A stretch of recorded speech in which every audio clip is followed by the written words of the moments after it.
প্রিয় দর্শক, Walton smart fridge presents TVS ইনসাইটে আপনাদের স্বাগত জানাচ্ছি। আমি শেখ আব্দুল্লাহ।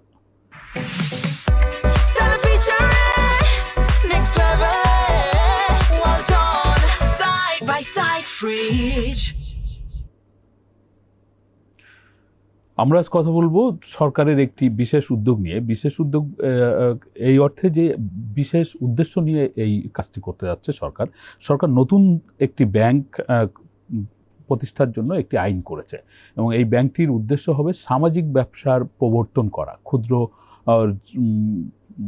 ঋণের মাধ্যমে বা ক্ষুদ্র ঋণ ব্যাংক নামেই এই ব্যাংকটি হবে, কিন্তু তার মূল উদ্দেশ্য থাকবে সামাজিক ব্যবসার প্রবর্তন করা বা সামাজিক ব্যবসাটিকে কীভাবে বাংলাদেশে চালু করা যায় সেটি।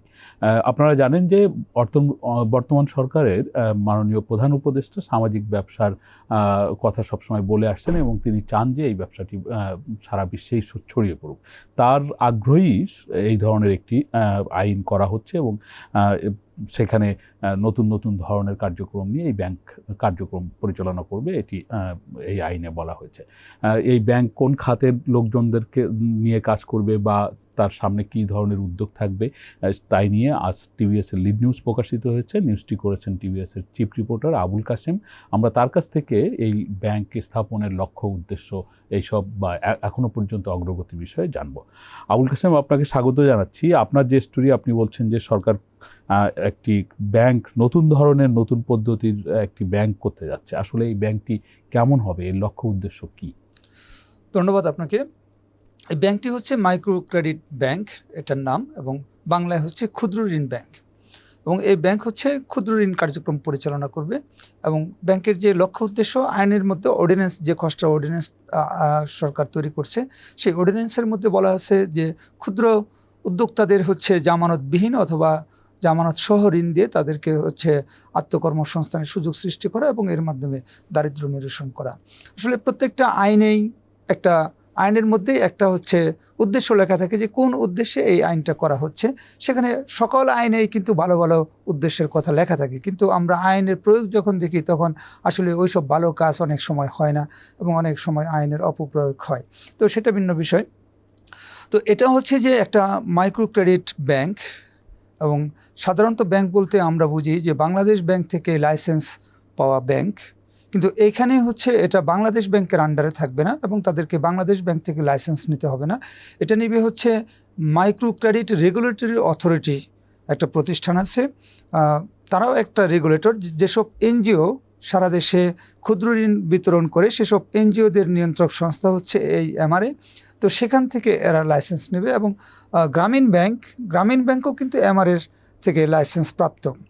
গ্রামীণ ব্যাংকের, বাংলাদেশ ব্যাংকেরও লাইসেন্স আছে, বাট তারা হচ্ছে এমআরএর হচ্ছে লাইসেন্স প্রাপ্ত। প্রশিক্ষা ব্র্যাক, যারা হচ্ছে বড় বড় ক্ষুদ্র ঋণ বিতরণকারী সংস্থা আছে, অর্গানাইজেশন আছে, তারা সবাই এমআরএর লাইসেন্স প্রাপ্ত।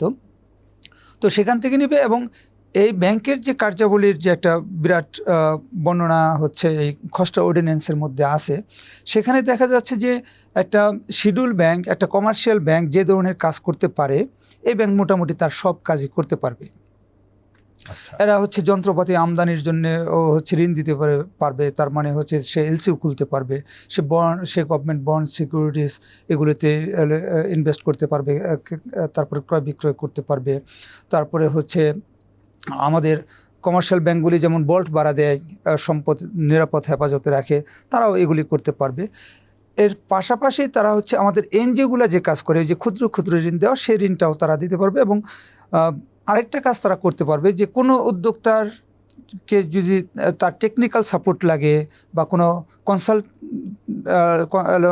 মানে কোনো উপদেশ লাগে, সেগুলিও এই ব্যাংক। মালিকানা হবে কাদের?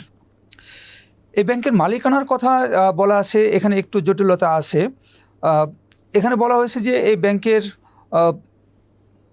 শুরুতে এটার পরিশোধিত মূলধন হবে 100 কোটি টাকা, এবং এই 100 কোটি টাকার এর মধ্যে হচ্ছে 60% মালিক হবে ঋণ গ্রহীতা যারা, তারা। তার মানে হচ্ছে যে গ্রামীণ ব্যাংক মডেল, এখানে অনেকটা গ্রামীণ ব্যাংক মডেল কাজ করছে। যে গ্রামীণ ব্যাংকে কিন্তু ঋণ গ্রহীতাদের শেয়ার অনেক বেশি। এখন এটা সম্ভবত 95% হয়ে গেছে এবং গভর্নমেন্টের 5%-এ চলে আসছে। যারা হচ্ছে গ্রামীণ ব্যাংকের সদস্য হিসেবে যাদেরকে কাউন্ট করা হয়, তারা কিন্তু একই সঙ্গে ঋণও নেয়, আবার আমানতও তারা সঞ্চয়ও ওখানে রাখে।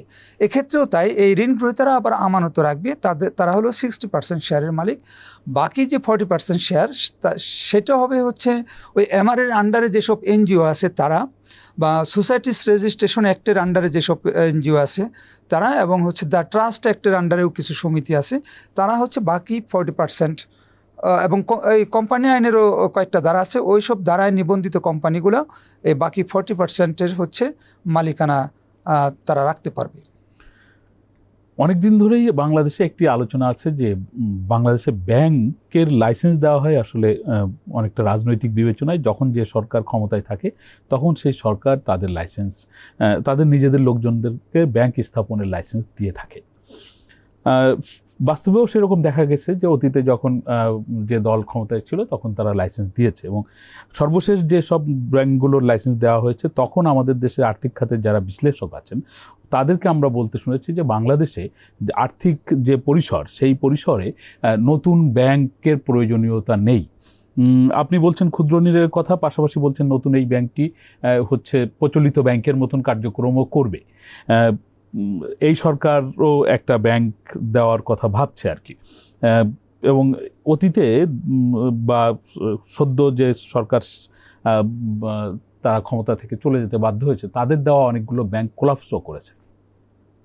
এই যে এখনকার বাজার পরিস্থিতির মধ্যে এত ক্ষুদ্র ঋণ প্রতিষ্ঠান রয়েছে, আর্থিক প্রতিষ্ঠান রয়েছে, এতগুলো ব্যাংক রয়েছে, তার মধ্যে এরকম নতুন একটা ব্যাংক এসে তারা ব্যবসায় দাঁড় করাতে পারবে, মানে এটিও কি একটা সরকারের, মানে এই সরকারের একটা ব্যাংক দেওয়া সেরকম ভাববো, নাকি আসলে চাহিদা আছে, কি ভাবা যেতে পারে?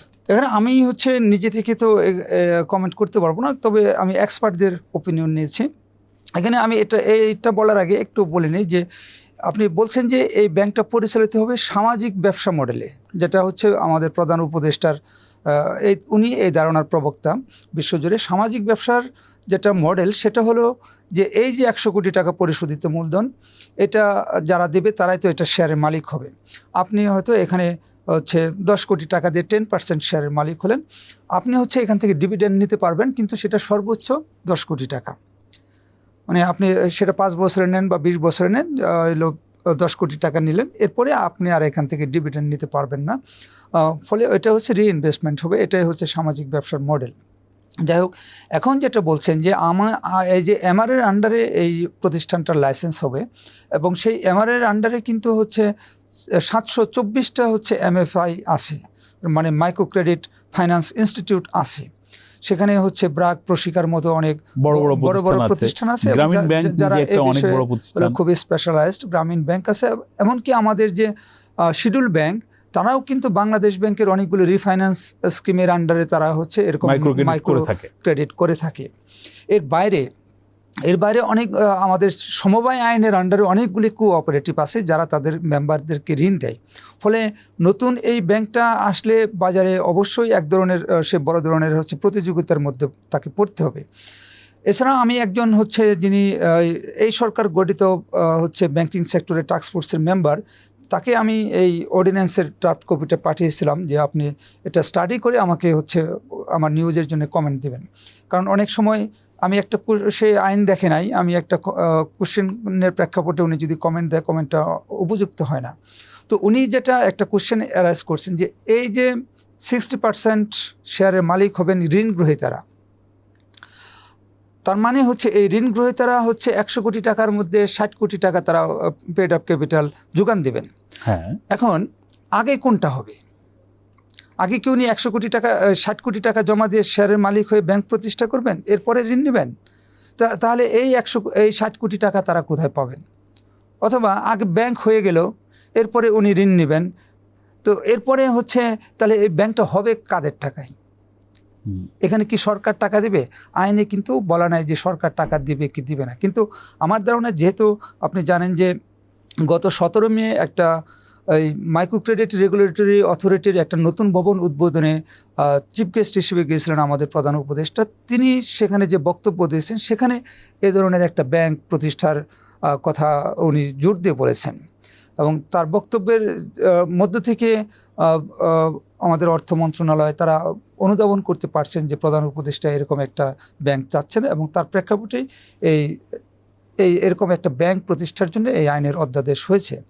তো এই সরকারের সময় হয়তো অধ্যাদেশটা পাস হবে, কিন্তু এটা হচ্ছে ব্যাংক যদি প্রতিষ্ঠা হয় এবং এটা অপারেশনে যাবে হয়তো নির্বাচিত সরকারের সময়, আমরা জানি যে ফেব্রুয়ারিতে নির্বাচন হওয়ার কথা রয়েছে। তো সেক্ষেত্রে পরবর্তী সরকারের ইচ্ছা বা আকাঙ্ক্ষাটা কিন্তু হচ্ছে এর সাথে সম্পৃক্ত।